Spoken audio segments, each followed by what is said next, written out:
I be the mastermind?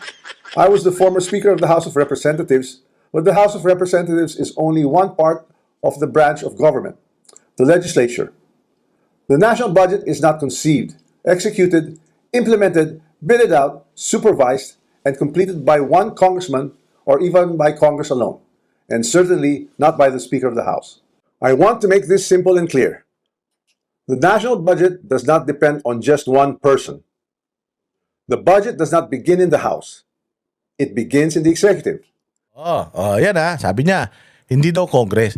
Tatlo nga lang kayo. Putang ina, magtuturoan pa kayo, tatlo lang kayo. Ikulong na kayong tatlo. Dapat gunawin na kayo. Tatatlo lang kayo, kanino nyo pa ituturo yan? Walang hiya kayo. So totoo naman, nagsisimula ang budget sa presidente. Sasabihin niya, meron tayong 7 trillion. Kakausapin niya yung mga economic team niya pati yung Department of magkano yung nakolekta nating buwis? Ganun ba? Sige. Dahil ito nakolekta nating buwis, tapos mangungutang tayo, nakabayad man tayo ng utang noong nakaraan, ito ang budget natin. 7 trillion ang budget natin. Di ba magpapalakpakan kayo? Kasi yung 7 million na yun, sino ang maghahati-hati nun? Congress ang maghahati-hati nun Congress. Buti sana kung presidente lang ang gumawa, siya na nag-implement, siya na lahat. Hindi Kasi kayo nag-implement Presidente ang nagbaba sa inyo ng pera. Kayo ang naghati-hati ng pera. Kayo ang gumawa ng batas. Pinirmahan ng presidente yung batas kaya nga sabi ko, hindi ba may kasalanan ng presidente? Meron. May kasalanan ng Congress, ang Senate, meron. So tatlo kayong may kasalanan. Sa inyong tatlo, sino yung pinaka may kasalanan? Pare-parehas kayo. Pare-parehas kayo kasi nagkutsabahan kayong tatlo na nanakawin nyo yung pera. Kaya nga ipinasan nyo yung budget na yan. Kaya nga sandamukal na insertions yung pinagpupunta nyo dyan Tapos ginamit nyo yung mga ahensya ng gobyerno para gumawa ng corruption doon sa loob ng kanilang mga ahensya. Tapos bigyan kayo ng mga komisyon, mga hayop kayo. Ganon ang style ninyo. Sabi mong wala kang kasalanan. Nagsimula sa sa presidente, pero ang proseso dadaan sa'yo. Ikaw maghahati. Tapos pag-uusapan nyo ng Senado, okay ba tong ginawa namin? Sasabihin ng Senado, hindi, ayusin natin tong part na to. Sige, tapos okay na ba yan? Sige, approve na sa amin, ibalik mo na sa taas yan. Si Bongbong, siguro lasing. Nag-usap naman na kami ng pinsan ko, okay na daw to. Pirma na lang ng pirma si Tarantado. May kasalanan siya? Siyempre, siya presidente ng Pilipinas Budget ng Pilipinas ang pinag-uusapan Sino bang may hawak ng budget ng Pilipinas? Police. Kasi katulad niya kay Pangulong Duterte, yung police ang gumawa ng kasalanan. Nanagot siya. Pera ng taong bayan. Sino bang may hawak ng pera ng taong bayan? Presidente, Congress, Senate. Kanino natin isisisi yan? Sa kanilang tatlo lang. Tapos wala kang kasalanan. Gago, ikaw ang gumawa nung pinapirmahan mo sa presidente, wala kang kasalanan. Tarantado ka. The agencies and departments prepare their proposals. The executive consolidates them into the National Expenditure Program. And that program is then submitted to Congress. Tapos? From there, the House deliberates, but the House is not one person. And it is certainly not the Speaker alone. Pero, ikaw ang pinuno, House, sa'yo yan. Ikaw ang boss Di sana hindi ka tumakbong speaker. Di sana hindi ka nag-Speaker of the House kung ayaw mo palang masisi. Kung ano ang direksyon ng speaker, yun ang susundin ng kanyang mga congressman. Hindi pwedeng mag-a-act alone yung mga congressman. Kasi dyan sa Kongreso, para kayong isang maliit na bansa. Ikaw ang pinuno ng bansa na yan. Meron dyan education, meron dyan transportation, meron dyan science, meron dyan agriculture. Nandiyan yan sa loob ninyo. Para rin kayong munting kaharian. Sa munting kaharian, may hari, ikaw yun. Sino nasusunod doon sa munting kaharian? Siyempre yung hari, gago ka ba? It is a collegial body made up of hundreds of members, multiple committees, vice chairs, and institutional processes. In fact, there are around 85 committees, each with its own jurisdiction, leadership, and members. Yes, and that committee, makakarating sa'yo yan. I-review mo yan. Pasok ba yan? Pasok ba yan doon sa doon sa gusto ng principal? Kasi tinan mo, pag SONA, sinong nakaupo sa likod ng presidente pag nagsasalita siya, nagsisinungaling sa Pilipino? Senate President at saka Speaker of the House. Tatlo kayo nandoon. So kung ano yung sinasabi ni Bongbong doon na pinapalakpakan nyo noon, putangin na pinag-usap-usapan nyo na yun. Nag-a-agree kayo doon. So ikaw bilang Speaker of the House, ang gagawin mo, kung ano yung advokasya ng presidente, yun ang ipaprioritize mo. Kasi kung sinabi ng presidente, pagandahin ang Pilipinas, yung mga yung direksyon ng mga committee diyan papunta doon sa direksyon ng presidente. Yung presidente yung nagdadrive. Ngayon kayo bilang mga congressman, kayo ang nagbibigay sa kanya para kayong ways. Turn left, ganun. Tapos yung presidente kakaliwa lang yun. Ganun ang trabaho nyo. Kainan yan, hindi gagana ang bansa kung wala ang Senado at saka ang Kongreso. Tatlo kayong nagpapagana ng bansa. Kung hindi ikaw may kasalanan, at kung sinasabi mo na wala kang kasalanan, bakit may Speaker of the House pa? Tumatayo ang Speaker of the House as leader ng Kongreso. Bobo mo. No speaker can personally control every committee, much less direct the actions of other branches or government agencies. Nek mo. Sinabi na ng mga congressman mo, sinabi na ni Toby Chanco, sinabi na ni Irice, na tinatanggalan nyo ng budget yung mga congressman na hindi sumusunod sa inyo. Hindi nyo talaga sila dapat kinokontrol at kayang kontrolin. But dahil nga, yung pera nasa iyo, at ikaw ang namimili at ikaw ang may kapangyarihan na sabihan yung pinsan mo alin dito sa mga insertions na ito yung popondohan ng DBM. Dahil ang DBM hindi magre-release ng pera yan kung hindi aprobado ng presidente. Dahil pinsan mo yung presidente, alam ng mga taga-Congress na masyado kang malakas. So kahit na hindi mo kami dapat impluwensyahan, dahil ang lakas-lakas mo, mai-impluwensyahan mo kami. Dahil sasakalin mo yung budget namin eh. Hindi mo kami bibigyan ng proyekto eh. Tatalunin ako ng kalaban kong congressman sa susunod na eleksyon dahil lahat ng mga nirequest ko na project insertions ko, hindi mo pinondohan eh. Ngayon, susunod ka sa akin. Popondohan kita, susunod ka sa akin. Siyempre ako, timawa ako, susunod ako sa iyo. Susunod ako sa iyo. Ang congressman ba kumita personal? Pwedeng kumita, pwedeng hindi. Depende sa congressman. Dahil may mga congressman pa rin naman na talagang gusto nila yung na hindi tumatanggap ng kickback sa kanilang mga proyekto. Pero sigurado ako na ito sa lahat ng proyekto na pinondohan ng DBM, pinondohan ng executive, palagay ko kumomisyon ito. Kumomisyon ito dahil sino ba yung naglalagay ng mga insertions? Congressman. Sino ba yung mga congressman na amuyong sa kanya? Di ba yun lang naman yung nakakuha ng mga proyekto? Understood na yun. Mananalo ka sa susunod na eleksyon dahil yung proyekto mo may mapopondohan natin, win-win tayo. Kumita ako. Ganyan ang style. And in the Appropriations Committee itself, there are already more than 100 members, with many vice chairs, and Representative Toby Tiangco, who has been very vocal and upfront on this issue over the past months, was himself a vice chair of the Appropriations Committee in the previous Congress. Ayun na nga, vice chairman lang siya. Sinasabi mo na may kinalaman siya, ikaw wala. Si Toby Chanco, vice chairman. Sinasabi mo na may kasalanan, tapos ikaw na leader, wala. Parehas lang kayo ng style na ginagawa ng presidente. Na si presidente bilang siyang nagbibigay ng direction, nagbibigay ng blessing sa lahat ng lahat kailangan may blessing niya, may pirma niya. Lahat ng desisyon kailangan alam niya. Tapos nung pumalpak yung desisyon, sasabihin niya, hindi ako na ganun yan, nagplano niyan. Pero siya ang pinuno. Ganun na ganun din ang ginagawa mo. Sinasabi mo si Toby Chanco, vice chair. Vice chair lang siya, Speaker of the House ka eh. Kung ganun ka pala makapangyarihan ng vice chairman, bakit nag-Speaker of the House ka? Patay gutom ka sa kapangyarihan. So I had to ask, if there were real concerns about irregularities in the budget process, why were these not formally raised during the deliberations or even during the plenary? The budget deliberation does not stop. Sinabi na nga nila kung bakit. Kapag nag-oppose ka, wala kang budget. Pag hindi ka nag-oppose, may budget ka. Ngayon, pag nag-oppose ka, wala ka ng budget, tatanggalin ka pa. Hindi ba si Irice tinanggal nyo as minority floor leader? Si Toby Chanco, di ba tinanggal nyo rin? Si Marcoleta, tinanggal nyo rin nun. Ganun kakatarantado noon eh. In the House. The Senate also conducts its own deliberations, reviews its own version, and plays its own role in shaping the final budget, and it is not a bystander. It is an active constitutional participant in this process. After that, the House and the Senate reconcile their versions in the bicameral conference committee. Only then is the final bill transmitted to the President for approval. Kanino nang galing yung pinagdideliberatan, pinag-uusapan, pinagtatalunan ng BICAM? Kanino galing? Sa Congress. Kayo ang gagawa ng batas, i-adapt ng Senado yung ginawa nyong batas. O, tapos sasabihin mo walang kasalanan. Walang i-adapt ang Senado, ha? Walang i-adapt na batas ang Senado kung wala kayong ginawa. Ngayon, kung ang 2025 budget ang pinaka-corrupt, actually 2024 yung pinaka-corrupt. But again, maraming mga, 2024 kasi hindi alam kung alin yung mga proyektong sablay pa eh. Itong 2025 lang pinag-uusapan eh.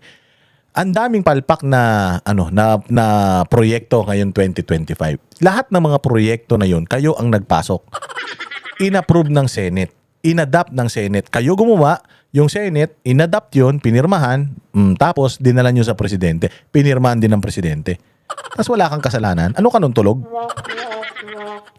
Gunggong! or veto. So let us be honest about what becomes Ayun na nga, totoo yan. Ang presidente kaya niyang i-veto. Oo. Pero nga dahil nga magkakukutsaba kayo, wala nang ganun nangyari. O pagdating sa inyo, inayos nyo na sa inyo. Tapos pagdating ng Senado, meron silang reklamo. Pero dahil nga malakas ka sa presidente, kung ano yung gusto nyo, yun pa rin ang masusunod. Sinabi na ni Inday Sara yan eh. Meron sa DepEd. Ito yung budget ko. O, ang ngayon, ang ginawa nila, dinagdagan nila yung budget, pero binawasan nila yung total na budget na mapupunta dun sa proyekto. Kinatkong nila yung dinagdag na budget. Ba, hiningi ko 9 billion. Ginawa nilang 15 billion. Yung budget. Hindi ko naman nire-request yun. Tapos, pagdating sa Senado, napansin ng mga senador yun. Oh, bakit 9 billion lang yung request mo? Bakit 15 billion tong nandirito? Oh, tapos lumalabas dun sa 15 billion na yun, 2 billion lang yung inallocate doon sa mga classrooms. Doon nagalit si Inday Sara na sabi niya po, yan, kinakatkong nila yung pera. Paano ako magpe-perform kung nanakawin nila yung pera? O, sinabi ng Senado, sisilipin nila, sinabi ng Department of Education noon na ganun yung sistema. O tingnan ninyo, biglang magugulat ka. Sabi ng Senado, sisilipin nila, pero kung ano yung unang-unang na-transmit sa Senate, yun pa rin yung inapprove. Nung Senate mismo na nag-scrutinize nung issue na yun. Oh, yun yung unang expose ni Inday Sara eh. Oh, bakit? Kasi nga ang lakas-lakas nito ni Romualdez dahil pinsan niya yung approver eh. Pinsan niya yung approver. Walang hiya oh. law. The national budget is not the act of one person or one chamber. It is the product of a constitutional chain involving the executive, the House, and the Senate. This is something I want the public to understand. The budget process is collective, multi-layered, and shared. Accountability must apply to everyone involved, not selectively assigned after the fact, and certainly not when it becomes politically useful. If corruption were to occur in a magnitude made known to us over the past months, then it's clear that the real corruption does not happen at the level of the general legislative approval alone. It happens Alone. If there is a pagnanakaw, hindi yan sa amin solo. Oo, hindi solo. O so ibig sabihin, ina-admit niya dito na may pagkukulang sila. Na kapag magnanakaw ka at yung pagnanakaw mo ay kinutsaba mo ang Senado at pumayag din ang Senado at pinirmahan ng presidente, 3 kayong magnanakaw. Kasi nangyari na po nung mga panahon na merong reenacted budget. Kasi kurakot man talaga ang mga congressman. Kurakot ang congressman. Ginagawa na yan ng mga congressman kahit nung panahon ni Pangulong Duterte. Dahil nga walang kontrol si Pangulong Duterte sa Congress at Senate, meron siyang kapangyarihan to veto. Anong ginawa ni Pangulong Duterte noon? Vinito niya yung budget at ginawa niyang reenacted budget. Kasi nga nakita niya ang daming katarantaduhang sinisingit ng mga congressman. Yes, that happened during the time of Pangulong Duterte because Pangulong Duterte knows yung mga corruption na yan and he doesn't like corruption. Alam niya kung ano yung mga nandiyadyaan na corrupt. Naging congressman siya eh. O, so vinito niya yun. Tapos reenacted budget mga bossing. O, yari sila ngayon. Eh ngayon, ganun ba yung nangyari? Hindi ba? Ang dami ng mga question pero inapprove pa din ng presidente. Nag-veto yung presidente ng konti para lang masabi, nag-review siya. Pero nung tiningnan, anak ng tinapay. Sobrang laki pala ng ninakaw nila sa gobyerno. So yes, Congress, Senate, and the President. 3 kayo dyan. Kasama yung mga appropriation sa committee chairman, accounting, economist. Lahat kasama diyan. Style mo bulok, hindi ka mabait. Oo, hindi ka hindi ka inosente, sir. Hindi kami naniniwala na wala kang kinalaman. Happens at the level of execution of the General Appropriations Act. It happens when projects are implemented. It happens where projects are actually implemented, where procurement is undertaken, where monetary disbursements are actually made. And it happens when substandard projects are passed off as legitimate or when ghost projects are made to appear real. O yan, so dito, nilaglag niya na yung DPWH. Diyan ngayon lalabas si Yusek Bernardo at saka yan si Alcantara. O kasi, sino ba ang amo ng DPWH? Sino ang magbibigay ng pera sa DPWH? Kami, Congress. Pero sino ang direktang nagmamanage sa DPWH? Presidente ng Pilipinas, mga bossing. Presidente. So ngayon, kung magre-release ang DBM, which is under the leadership of the president, magre-release ang DBM sa DPWH. Yung DPWH ilalagay yun sa mga proyekto, i-ghost nila, pipirmahan ng DPWH na completed yun. I-acknowledge yun i-acknowledge yan ng DBM. O sinong may kasalanan? No? DBM? Hindi. Presidente. Presidente may approval lahat yan. Lahat ng mga bumabagsak na mga kung anik-anik na mga desisyon, permado yan ng presidente. May seal yan ng bagong Pilipinas. So doon ngayon tumatakbo yung sindikato nila. That is why command responsibility is far more logically relevant in the executive branch, where there is actually supervision, operational control, and implementation on the ground, than in the collegial legislative body where constitutional role is deliberation and appropriation. Congress does not build flood control projects. Congress does not conduct procurement. Congress does not inspect whether a project was actually completed. Oh, yun, lahat yan. Yung sinasabi niya, DPWH. Sino ang boss ng DPWH? Si Bongbong. Pero sino ang nag-offer? Sino ang gumawa noong nagpasa noong GAA? Sino ang nagbalangkas niyan from word to word, letter to letter? Kayo, huwag mo sabihin na na presidente. Yung presidente, kayo ang naglagay nung kukurakutin, kayo yung naglagay. Pinirmahan lang niya yan. O para yung DBM magre-release ng pera para pumick up ng mga proyekto diyan sa mga ikinarga nyo diyan. Kayo nagkarga ng proyekto eh. Presidente, yung DPWH lang ang mamimili at executive ang magbabudget. Pinagsasasabi mo. Buti sana kung talagang hindi kayo gumawa. Katulad ng mayor. Kung yung mayor ang sisisihin natin dito, wala talaga siyang kinalaman. Bakit? Kahit isang ballpen, walang dumapo dyan sa ginawa niyong batas eh. O, yung ginawa niyong batas, yung mga ballpen ninyo ang dumapo dyan eh. Pinirmahan nyo pa yan pare-pareho eh. Kung sasabihin na executive lang ang may kasalanan, may kasalanan din kayo. Congress does not certify whether the work done was substandard or not. So if the allegation is that there was a systemic corruption in flood control implementation, then the public should ask the obvious question: where does implementation actually happen? Definitely not in the session hall of the House of Representatives. Here's the simplest way to test that theory that I am the mastermind of this scheme. If I were truly involved in a fraudulent scheme of this nature, then the first place one would expect to see that pattern would be in my own district, in the projects most easily associated with me. You would have seen it in Tacloban, but I say this with absolute certainty. You won't see it in my district. My district has zero ghost and zero substandard. So dito, ang nilaglag niya dito, sino? Ang nilaglag niya dito, si Sandro Marcos. Kasi napapanood nyo yung mga vlog ni Madarahog, ni Jesus ano ba yun? Basta yung matandang sayaw na vlogger na tawa ng tawa. Ano yan? Ang pinuntahan niya, Ilocos Norte, distrito ni Sandro Marcos. Ang daming ghost projects doon.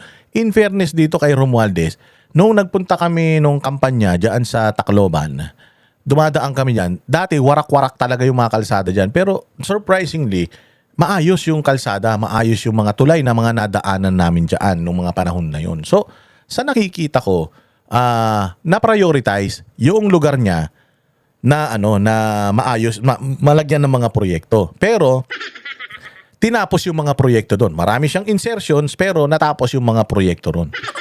So okay siya doon. Okay siya doon kasi ang makikinabang naman ng mga proyekto na yun, yung distrito naman niya. So sa sinasabi niya na yung distrito niya walang ghost project, pwedeng totoo yan. Oo, pero dito sa example niya, sinasabi niya, sa distrito ko wala. Tumingin kayo sa distrito ni Bongbong Marcos. Tumingin kayo doon. Gaano kalaki ang budget na inilagay namin ng anak niya sa distrito niya? Puntahan nyo. May ghost project doon. Marami. So talagang nilalaglag na nito ni Romualdez yung mag-amang Marcos. Kasi natanggal ito si Romualdez sa pagiging speaker. Pinalit yan si Bogie D. Ang nagpatanggal daw sa kanya, yang si Sandro Marcos. Oo, kasi nga hindi na daw sumusunod. O, sobrang magnanakaw nitong uncle ko, wala na akong manakaw. Kung tatanggalin ko yung uncle ko dyan, ako na lang ang magnanakaw. Sobrang magnanakaw talaga ng mga Marcos na yan, maniwala kayo. Ito, ano lang to, spekulasyon lang to ha, pwedeng hindi totoo to. Pero sa sobrang magnanakaw ng mga Marcos, tinanggal nila yung isang pinsan nila na magnanakaw para masolo nila yung pera. Kasi, OJT yung anak niya nito eh. Nakita siguro ni Sandro kung paano mag-operate ito. Ngayon, feeling nito ni Sandro dahil tatay niya presidente, kayang-kaya niya. Maglalagay ako ng tao diyan as speaker, ako pa rin ang magmamando. Kaya tinanggal nila ito. Oo, tinanggal nila ito. Nung tinanggal nila si Zaldico bilang Appropriations Committee Chairman. Alam na natin na ang kumikilos to si Sandro. Sobrang suga pa nung bata na yan. Putya, patitsuhin niya. Patitsuhin niya, naka-riding in tandem nila. Putya, tinanggalan niya na siguro ng kita. Ganyang kaganid ang mga Marcos at saka Romualdez. Tingnan mo kung gano'n sila kaganid ha. Sila nagkakagatan, kayo pa kaya na mga bumoto sa kanila? Sino ba kayo? Kung sila nga na mga magkakamag-anak, sama-sama na sila nagnanakaw, hindi pa sila nakukontento eh. Oh, sinasabi niya rito may substandard sa kanila, which is true. Ang daming mga vlogs, nagpunta diyan si Boss Mill, nagpunta diyan si Madarahog. Ine-expose nila yung mga flood control projects diyan. Hindi nagpupunta diyan noon si Vince Dizon, nagpunta na lang dahil napilitan, kumakalat na sa social media. Oh, totoo rin naman sinasabi ni Sir na sinasabi nyo, magnanakaw ako, tinan nyo yung distrito ko, tinan nyo yung distrito ni Sandro. Sino magnanakaw sa amin dalawa? Gago, parehas kayo. Magkamag-anak kayo eh. Flood control projects. 0. And that is verifiable. To prove this point, I'm authorizing my staff to share and release to the public the list of all the projects in my district that the authorities may deem attributable to me. Let the public scrutinize and verify for themselves. As I already mentioned, corruption of this scale is not a one-man operation. It requires two things. Not a one-man operation. Corruption of this scale is not a one-man operation. So inaamin niya na he is part of that operation. Kasi alam niya na hindi ito one-man operation. Sinabi din naman ni Zaldico yun na hindi lang ako ang mastermind dito. Umamin naman si Zaldico Ang mali lang ni Zaldico, sinabi niya wala siyang kinita kahit sang kusing. Pero inamin niya na may corruption. Inamin niya na nagdi-deliver ng perang mali-malita sa mga ito. Inamin niya yun. So ibig sabihin, pinapatotohanan ni Romualdez yung testimonya ni Zaldico na may pagnanakaw talaga kasi dinideny nila ni Bongbong na may pagnanakaw, wala daw Ngayon, sabi ni Bongbong, hindi niya na maitago. O sige, meron talagang pagnanakaw pero hindi ako ang may kasalanan niyan. Ayun na, kaya naglalaglagan sila ngayon kasi hindi na nila maitago na may pagnanakaw pero kailangan ng may managot. Sino yung mananagot? Definitely not me. So if it's not me, kung hindi ikaw, sasabihin nito ni Romualdez, putya ako na yan kung hindi ikaw. Hindi ako papayag nun. 2 tayo 3 tayo 4 tayo Budget decisions and implementation on the ground. With respect to how the budget was deliberated in Congress, let me say this categorically. I was not a part of the BICAM and the small committee budget deliberations. Yes, I was updated on the general outcomes of the deliberations, but I had no visibility with regard to the specific details of the discussions. Sus! Pwede ba naman yun? Pwede ba naman na magdidesisyon yung tao mo doon? Pera ang pinag-uusapan? Posible yun, sir. Napaka-imposible nun. Magre-report directly sa'yo si Zaldico. Sasabihin sa'yo ni Zaldico, okay na, ayos na. Ready na, nandoon na sa presidente, putang ina, mali-malita na yung kukunin natin. Kung mo sabihin wala kang kasalanan, sinasabi na nga ng 18 Marines, naghahatid sila sa iyo ng pera. Ano yung hinahatid nila sa yung pera? Allowance mo? Naghahatid sila sa iyo ng pera Hindi mo dininay dito na hinahatiran ka ng pera. Alam nga nila yung mga bahay mo sa Forbes Park 12 bahay mo sa Forbes Park. Alam mo ba dyan sa Forbes Park, yung lupa pa lang, 100 milyon na halaga? Di umano, si Lagdameo nagpagawa daw ng bahay dyan. Construction lang ng bahay, 1 bilyon ang halaga. Ganun kamahal yung mga bahay dyan. Walang hiya na yan. 12 bahay mo. Kung sino maniniwala sa'yo na hindi ka magnanakaw? Kami ang boses ng masa, hindi natatakot. Katotohanan lang, di kami nalulunod. Walang bahid ng sismis, lahat ay totoo. Kahit sino ka pa, pag mali ka babanatan ka. Walang pinipili kulay, wala kaming kinikilingan. Basta para sa bayan, kami lalaban. Pag tama palakpakan, pag mali banatan. Di matitinag, di matatakot, para sa bayan tuloy ang sigaw.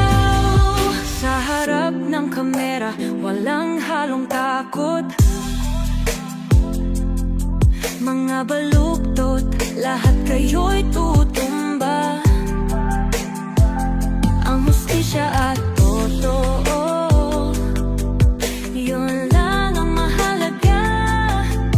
Kahit sinong harang, di kami matitinag.